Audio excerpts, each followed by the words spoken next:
All right, we're back on.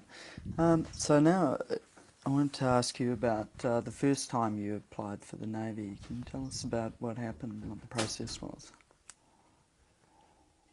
I think there are about 400 applicants throughout Australia for this 12, 13-year-old entry, for which they needed about 15. The war clouds weren't yet threatening too much, and they were only taking in about 15 cadet midshipmen, as they call them, each year. We first of all had to do an exam. I think I did that in Geelong. I might have had to come to Melbourne for it. There were two or three others with me, including David Hamer, who was the younger brother of Dick Hamer, the former Premier. He was somebody I knew quite well at school. We then had to do a medical and then an interview. I didn't get to the interview because at the medical, which I think was conducted by a very naval-looking doctor in naval uniform anyhow, and he stripped me naked and started at the top and worked down, and everything seemed to be all right until he got to my feet. And I remember him saying to somebody, "I think this young gentleman has very flat feet." And I wasn't brave enough, I think I might have touched on this earlier in the talk, to say, but I've got very strong feet. It's just that they've taken up the shape of the land on which they walk because I didn't put shoes on until I came to see you today, sir. But I wasn't brave enough to say that. And they were obviously looking for any excuse to cut that 400 or 500 down to 15. So I failed miserably and was told that I wasn't acceptable. David Hamer actually did get into the Navy then and went through the whole 4 years of the academic training. I was rather put off at the time. My father was very cross, really, because he felt that his son should have been accepted into the Navy. I suspect he sort of rang people afterwards, but couldn't do anything about it. But we did then settle down whilst I was at school. I was given special exercises to strengthen my feet, which I didn't think really needed any strengthening, but anyway, I'd wave my ankles around quite a lot. And when the time came, throwing ahead, to try again 4 years later, they didn't even look at my feet. There was a war on and I was in. But that was the process, and the 15 who got in, one of them, as I say, was my schoolmate David Hamer, who I've known ever since. He died only last year, actually. All right, well, tell us about the process the second time you went around. Much the same, I think. I remember I'd got my matriculation at the end of 1939, my leaving exams, and matriculated. So for the next 6 months at school in 1940, I had a lovely time working by myself in the library, getting ready for the exam for the Navy, which I didn't really do very much work for. I think I had a lovely time reading up all the books that I'd always wanted to read, studying heraldry, among other things, I seem to remember. At any rate, the exam finally came. Two other people from the Navy, from Geelong Grammar, sat for the Navy with me. We all got through the initial exam. Then the same process, except that we were 4 years older. The medical exam I got through. As I say, they hardly looked at my feet, and they were looking for only a few, but I think the final number they took in our entry was only 7. And then an interview. The interview, I do remember not having done the interview for the first time in 1936. It had all the typical questions, do you remember the number of the bus you came to the interview in? No, sir, I came in a tram. What number was it? 1, 2, 3, 4, sir. Oh, was it really? Yes, sir. Because you'd been told that you had to invent something quickly to give an answer for everything. I do remember they said, "Oh, your father, was he?" And they asked about my father, and I proudly said, "Yes, he's got a Victoria Cross." "Ah," they said, "what colour is the ribbon of the Victoria Cross?" Well, I'd been seeing it all my life, and you've seen it just a little while ago. What colour would you call it? I said, "It's a sort of deep purple." And they said, "No, no, no, it's crimson." And I said, no, I don't think that doesn't sound right to me. It's a deep purple to me. And I think that almost lost me my chance of getting in. But that's the only thing I can really remember they asked me. And then we had to wait a couple of weeks. And finally I got a letter saying, yes, you are being appointed as a cadet midshipman, etc., etc., etc. And I rushed round to the other chap, Haslope his name was, I remember now, and I said, have you had your letter? And he said, no. And 2 days later I left school and he still hadn't got a letter. And then he rang up, as I remember, and said, I've got a letter saying, no, I've missed it. He joined the Air Force and was killed. So I was lucky to get in the Navy, perhaps. Were you given any encouragement or coercion from the school? My headmaster was the famous Dr. later Sir James Darling. He was headmaster for 30 years, from 1930. And he had actually been over in England at the beginning of the war, and he'd been in the First War in the British Army. He rushed back, and I remember my farewell from him. We were all encouraged, obviously. I think the percentage of people from Geelong Grammar who joined the services was something like 95%. There was no question that you joined and fought for your country.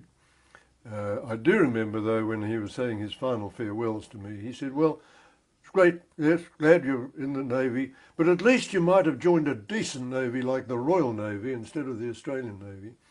He'd just sent Ian McIntosh and David Shaw and a few others, David Spooner, over to the Royal Navy, and he was obviously felt that that was the proper Navy to join. Ian McIntosh finished up as Vice Admiral Sir Ian McIntosh, and he died only a few months ago, and we've got a memorial service for him at the school next month. So that had probably influenced Dr. Darling a little bit when he said that. I felt a bit cross about that.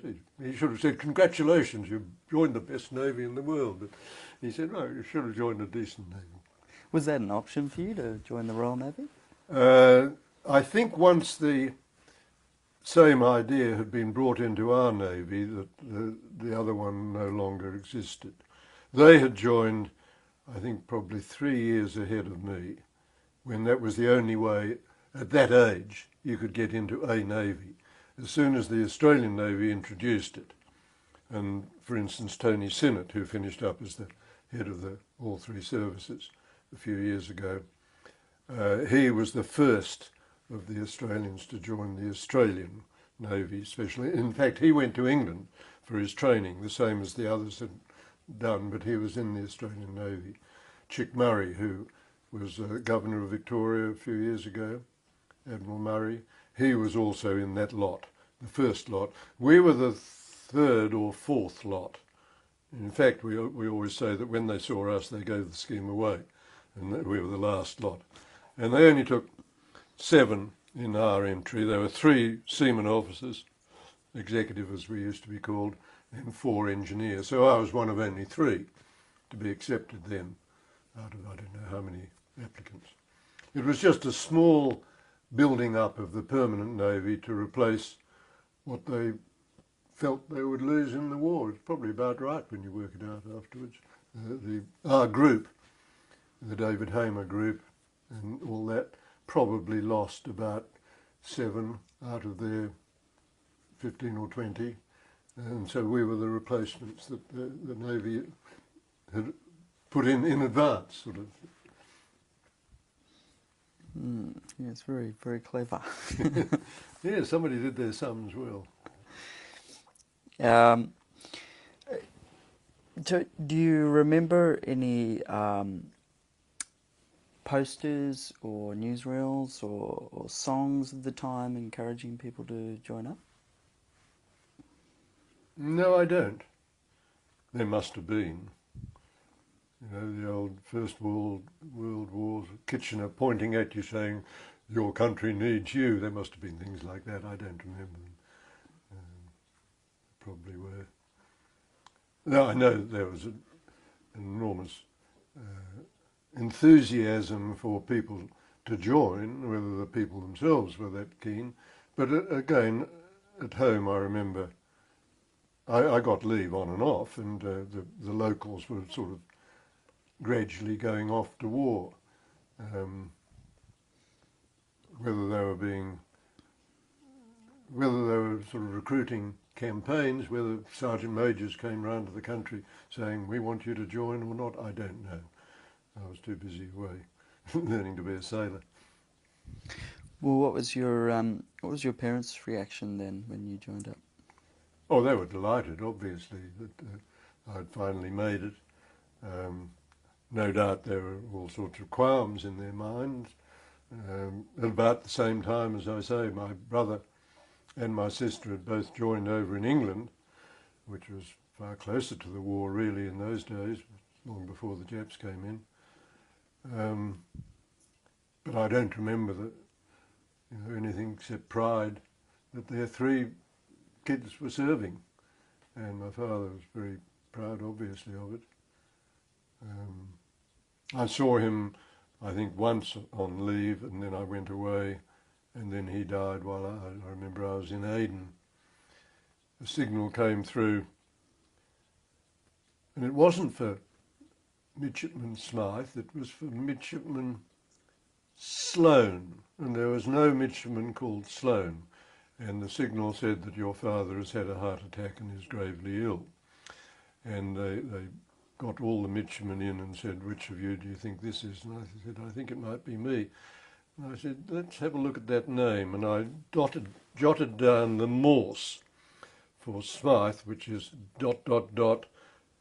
dash dash da da da da da did. And then I dotted down the same for Sloane, which is did da da da da da da da. And they were so similar that somehow in the transmission it had come out as Sloane instead of Smyth. And I said, I think it's me. And sure enough, the next day there was a signal for Smyth, that time saying your father has now died. Funny things you remember. Mm. Nobody else had thought to work out the Morse code mistake. It's not a great way to find out. No.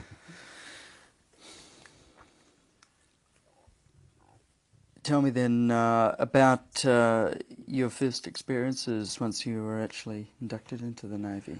Right, straight down to Flinders Naval Depot, as it was then called, HMAS Cerberus now. Well, it was Cerberus then too, but its main name was Flinders Naval Depot. We were met in Melbourne by one of our own age group, who was then a cadet captain in the senior year, Guy Griffiths, who's still around. I've known him all my life since then. And he took us down in a bus, all 7 of us. And we were there about 3 days ahead of the normal returning. It was like a school, and they'd been having their their September holidays, I suppose, because it was September 1940 that we're now at. And we had about 3 days getting our uniform, learning to double everywhere in formation, and being told by him and the term officer, who was a reserve officer who had been permanent Navy way back and had gone out and become a chemist, I think. Can't remember his name, but he was our sort of term officer who was telling us all about the Navy, and Guy Griffiths was telling us all about being a cadet midshipman and how we'd behave. And then, of course, the main group came back and eyed us over and tried to treat us like first year. And first year, we used to get a pretty bad time. Not quite as bad as the Army has tended to do over the years when you've heard about bastardisation and things. But they were doing sort of initiations and things for the first year. And the senior year got us and said, no, you're going to be initiated. And we all said, wait a minute. And one of our chaps had been at university for a year or two. I think he was 21. I was only 17. I was the youngest of the group. And he said, no, wait a minute. I think I'm older than you. I think I'm bigger than you. And if you try anything like that, you're going to find... Oh, they said, well, they hadn't quite sorted out that we were a rather more senior group of new entries than the poor little 13-year-olds who were joining each year in January. So we avoided all that. We were embraced almost although suspiciously. They've never really liked us. Even now, those 13-year-old entries look on us as, oh, you were the specials, yes. You never went through the 4 years that we did. We, on the other hand, um, as I say, got out of any initiation. We didn't do any academic work really. A little, I think we had a naval history and trigonometry, spherical trigonometry, because you needed that for navigation work. But mainly we were doing gunnery and torpedoes and physical training and all the sort of naval things, naval drill, whereas they were still being treated as schoolboys really. So we only did 2 terms. We did the September to December and then the January to March, I suppose. And then we went off to sea about March 1941. Our age group had graduated and we took part in the graduation parade at the end of 1940. And I've still got photographs somewhere of us all marching around very smartly by then. And they went off to sea ahead of us. Then to rub salt into their annoyance later on, because we'd had this sort of 21-year-old and a couple of 19s, the Navy worked out that we were older. So they gave us an extra 6 months seniority, and we all finished up senior to the ones who'd done their 4 years training. And that again, they never quite forgave us.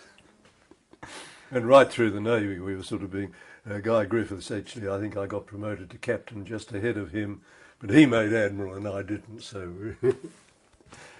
So anyway, it was a very pleasant time. I was quite used to all I'd been a sergeant major in the school cadet corps, so I knew about drill, although the naval drill was a bit different.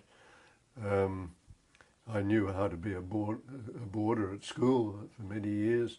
There was no homesickness or anything like that. It was just an excitement to be actually in the Navy, learning proper Navy things, and looking forward to getting away to sea, which we did pretty quickly.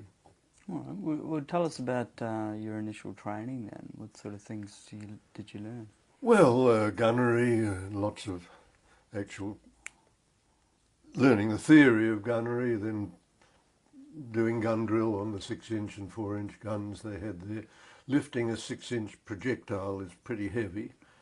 One poor chap dropped one on his toe and he was in hospital for a little while.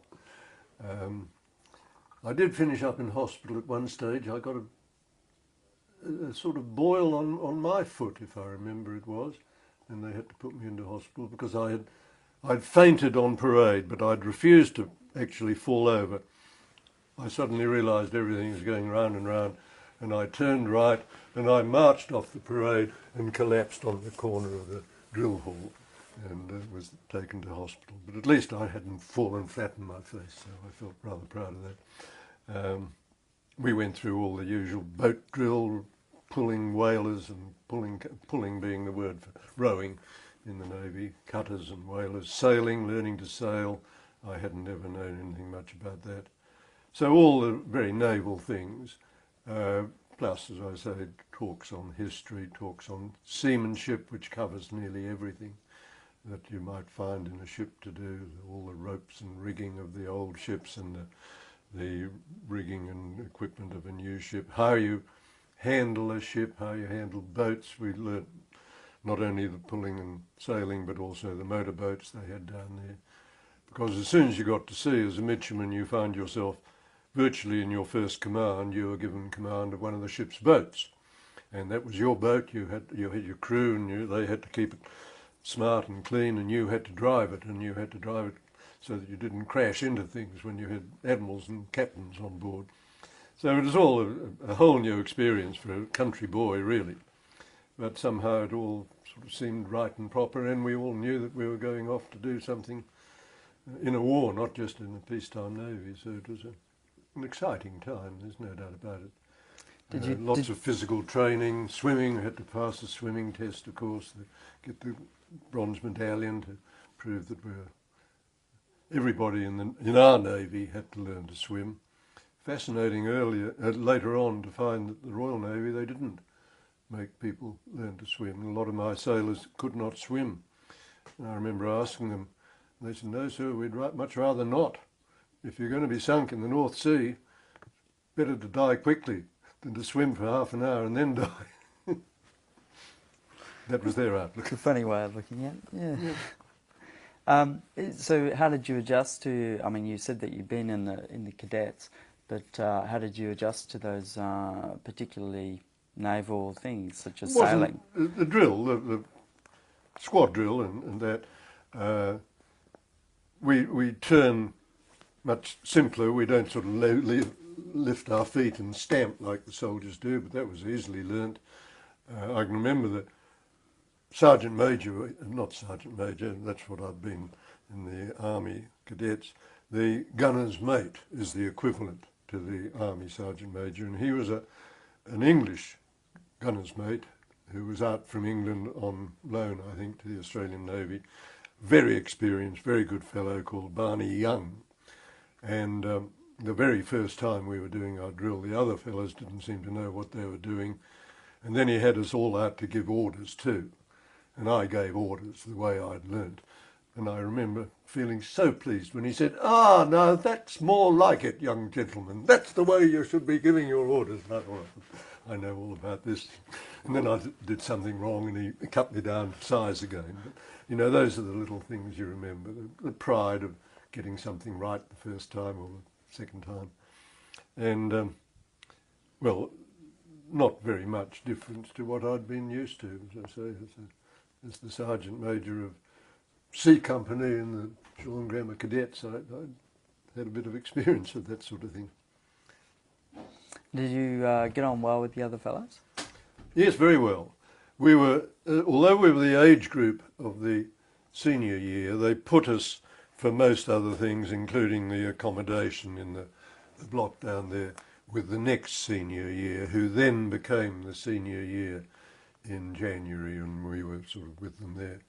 So that all fitted in. So both those groups I got to know pretty well, and I've known them on and off ever since. When you bump into them, you remember who they are and what they are. And they say, "Oh, well, you were one of those specials, weren't you?" Yes. So we were never quite the same. They can all, if you say, "Who was in your year?" they'll say, "Oh, Adams, Barron," and go through the whole lot alphabetically, as they learnt to do back then. I couldn't remember any of them. I can't even remember my own term mates. But the discipline of the Navy had got to them very early in their time. But no, they're all good people. I've got along with all of them. Only one I think I ever really disliked, and I won't mention his name. Well, did you feel a lack of that? Did you miss those 4 years of extra training? No. I think we were proud of the fact that we had missed it. We felt that we were more citizens of the world than they were. We felt they'd been hidden away in a sort of seminary for those 4 years, whereas we had been out in the wider world, and I felt that right through. Years later, I was brought back from the Korean War to go to the college as a term officer and then as first lieutenant to bring in a new entry of 15-year-olds, because they knew that I'd been a 17-year-old entry, and they thought I'd be more able to sort of deal with the slightly older entry. And then later on again, when I was captain of the Naval College at Jervis Bay, by then we were bringing in 17-year-olds, and I was the first captain of the college who had not been a 13-year-old. And I think they put me there because I had been one of them and would know how to deal with them, instead of treating them like 13-year-olds, which an ex-13-year-old would do. All right, so tell us about your first posting then. First posting was to the Australia, which was normally the flagship. At that particular time it wasn't. The flagship is the ship that carries the Admiral, commanding the fleet. I think the Admiral was then in the Canberra, who was the sister ship of the Australia. They were both 8-inch heavy cruisers, over 10,000 tonnes, built in 1928 in England and had been in our Navy for the 10, 12 years since. Australia then had an RN captain by the name of Stewart on board, but he was replaced a few months later by Australians, and then we had Australians right through. Joined her in Sydney. She was in dry dock up at Cockatoo Dock, and in fact I'd had a few days leave at home, and I joined, and they'd found that one of her propeller shafts had worn more than they expected, so they found that she was going to be in dock an extra week. So they said, right, go back on leave. I said, but I've just left home and they've given me a farewell in the Balmoral Mechanics Institute Hall, and I don't want to go back home on leave. I'm here to fight the war.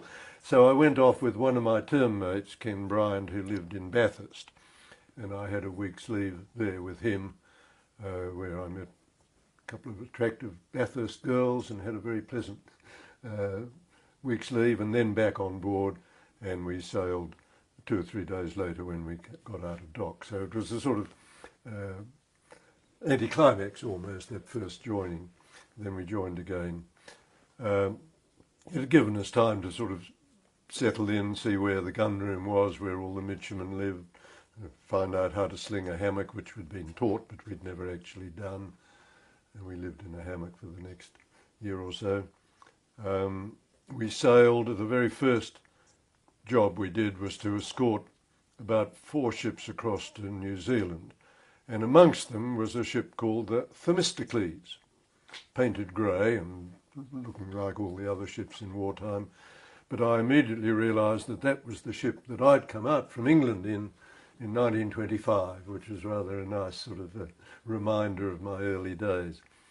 And Themistocles, I think, survived the war. I never saw her again, but that was part of that. So it was another passenger ship that had been converted to a troop ship? Yeah. Small, well, quite big for those days, I suppose.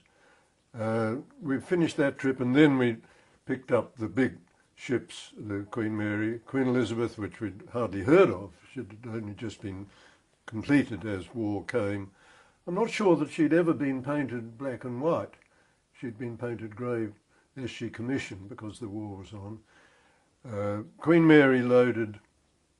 Elizabeth loaded first in Sydney with, I don't know, 10,000 troops. They fitted an awful lot of people in. And she then had to sail out of Sydney Harbour and go down and wait in Jervis Bay, because there wasn't room in Sydney Harbour for both the Queens together. They were so big. The second one then came in from somewhere and loaded. And Aquitania, I think, was quite a lot smaller. She'd been around in the First War, big 4-funnelled sort of Woodbine appearance. Packet of Woodbines, they used to call her, Woodbine cigarettes, with the 4 funnels. And we sailed, I think, with Queen Mary and Aquitania, picked up the other one off Jervis Bay, and we were obviously, I don't know how much we were told in those days. It was obvious where we were going to take them, though. They were going to the Middle East, and at some stage the captain would have said, we are now on our way to the Middle East. I think we went through Bass Strait. Certainly I can remember going across the Bight, and the Great Australian Bight that time was, I think, the roughest I've ever seen it in all the years since. When we got to Fremantle, though, we were all anchored out, the big ships were all anchored out in Gage Roads, which is the area outside Fremantle, between Fremantle and the island there. We went in alongside, but I, in one of the motorboats, had the job of going out and running round the 3 ships. I remember one of them saying, what ship are you from? And I said, we're in the Australia. They said, is that submarine that was escorting us across the Bight? I said, we're not a submarine. And they said, well, you looked like it. You're underwater half the time. So it had been quite a rough trip. We were transferring people across from one queen to the other a bit. Very heavy swell. Not much fun. I hadn't really learned how to handle boats, but I was learning quickly. At one stage we were picking up 3 or 4 nurses from Queen Mary to take to Queen Elizabeth. And moving up and down, you've got to be pretty quick as you come down the Jacob's ladder on the side of a ship to know when to jump into the boat. And one of the nurses unfortunately mistimed it, and we crashed along and broke her leg, so she went back with a broken leg, and I don't know what happened to her. but we didn't take her across to the other ship. So it was quite an interesting. Um, I'd been driving boats in Sydney Harbour in the first few days, which was nice and quiet, and apart from other traffic, no sea. But driving those boats in gauge roads was quite an interesting introduction to my life as a midshipman. Remembering that in the First War, those were the midshipmen who took in all the troops at Anzac and that, I was thinking, yes, well, I'm really into it now. So why were they moving people from one ship to I another? don't know, some reorganisation. They're probably all loaded in a hurry or something. They had the opportunity then to do it, and it seemed the obvious thing to do. And I was out there running messages in and out, and they said, "Would you mind taking?" That sort of thing. I can't remember. It wasn't in big numbers, but I do remember that one of the numbers was finished up with a broken leg. Mm. So we were there 2 or 3 days. Then we sailed and headed for Trincomalee, which your comrade will know well, in Ceylon. And there they all came in. They fitted them in somehow. It's still in my midshipman's journal somewhere. I've got a chart of where we anchored, because every week as a midshipman you had to, in your journal, write a war diary of what had happened, in other words, a diary. Plus you had to write an essay on a subject given to you by the officer in charge of midshipmen, who was known as the snotty's nurse, because midshipmen were known as snotties in those days, because they used to have 3 buttons on their cuff to stop them wiping their snot on their sleeves, and also to do a diagram of something. I tended to do little sketches because I enjoy painting now and even then a little bit. But that particular day he said, "I think it would be a good idea if you did a sketch of the harbour showing where we put all the ships." So that's still in my midshipman's journal, which I've got here. Normally the journal's a very fine, well-bound, leather-bound book, but in wartime they suddenly said, "Oops, we can't allow that because there'll be a lot of secret information in it." So we had to do it as a loose leaf, and we'd hand in the 10 pages of foolscap every week, and it would be kept in the confidential books area. And at the end of our time it was taken away from us, and we thought that was that, we'd never see it again. And I finally got it given back to me about 4 or 5 years after the war. So the system worked. Now, did you get seasick at all?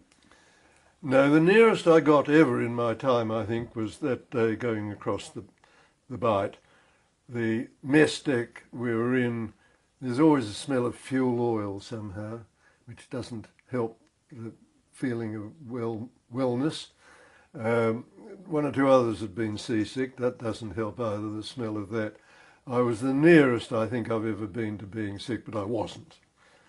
And I've been lucky right through my whole naval career. With stories of the fact that Nelson was seasick the day he died, poor chap. I was a bit afeared at first because I'd never really been out in anything except a little boat before, but I was always lucky right through. Yeah, must have been fated to be in the Navy, Yeah. suited to it. So tell me, other than running the boats, what were your duties as a midshipman? Well, we were learning to keep watch.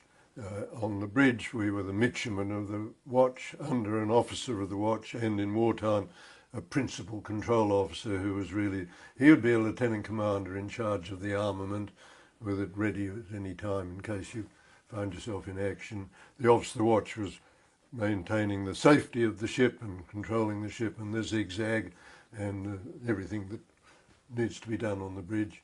And the midshipman watch under him was his sort of dog's body. He was watching what he was doing. He was doing, sometimes the officer of the watch would say, "Right, you take over the zigzag mid and run it for the next hour." So you'd have to sort of watch your clock and turn at the same time as all the other ships, because if you turn at the wrong time it could be awkward. He'd also, usually in night watches particularly, halfway through the officer of the watch would say, "Right, go round and do rounds." And you'd go down and you walk right through the ship, the mess decks where everyone was sleeping in their hammocks and everywhere else, just making sure that the whole ship seemed tight and secure and safe and nothing going on that shouldn't be. I think I once found a group of sailors playing some card game in a corner and said, "Stop that, you can't do that, get into your hammocks," but nothing very much to do. That was at sea.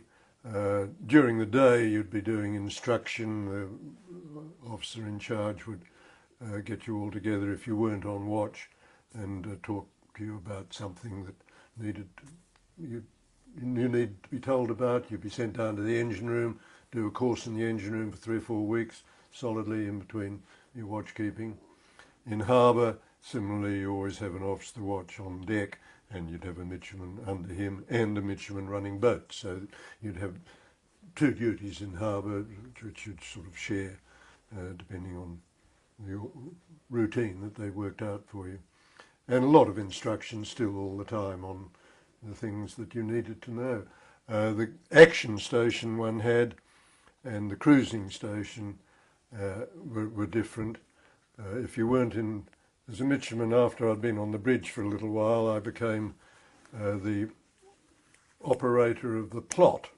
The plot was what you'd now call the operations room. It was just behind the bridge, and we used to plot the ship's course. That's why it was called the plotting room.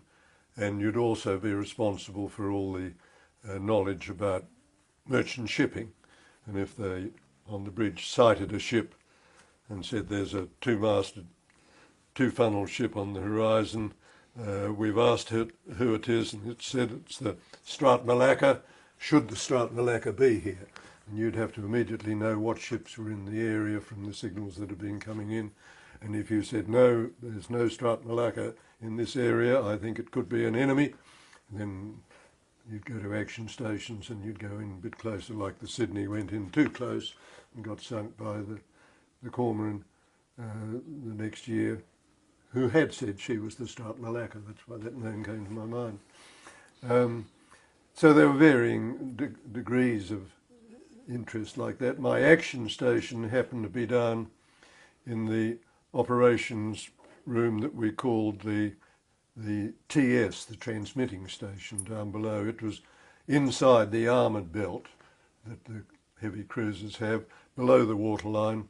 Small compartment, not as big as this room even, with a big fire control table around which about 12 of us stood with phones. I was talking to the people up in the main director, and they were setting settings of the enemy ship or enemy aircraft, and I was setting it on the table, and from that the information would go away electronically to the guns, which would train off the amount that you allowed for the enemy movement and those sort of things. So I was part of the main 8-inch gun control system, and that's the action station I had nearly all my time as a midshipman, and particularly when we finally got into action, that was where things were happening. So for the first few months after we'd dropped the ships off Aden, they went on up and unloaded at Suez, and we didn't see them again. We stayed in Aden for a few days, and then we operated up and down the west coast of Africa for the next 6 months, really. Mainly ships coming from England to supplement the forces in the Middle East, in the desert, were coming. They couldn't come through the Med, or if they did, they were sunk. It was the Malta convoys coming through from Gibraltar were pretty dicey. So ships coming to bring troops around would come round the bottom, round the Cape of Good Hope, Cape Town, up the east coast, up as far as Suez and unload there, and the troops would go across by land to where they were needed. So we were doing quite a lot of escorting to and fro between Aden and Durban, between Durban and Cape Town, going out into the Indian Ocean every now and then. German raiders, both the big pocket battleships and the disguised merchantmen like the Cormoran, were known to be operating all around the world in those days, and there was a particular pocket battleship somewhere in our area. We looked for them several times. We never actually came across them. One of the more interesting exercises we did was to enter... Actually, I'll get you to hold on to that, because we're just at the end of a right. tape. I don't want you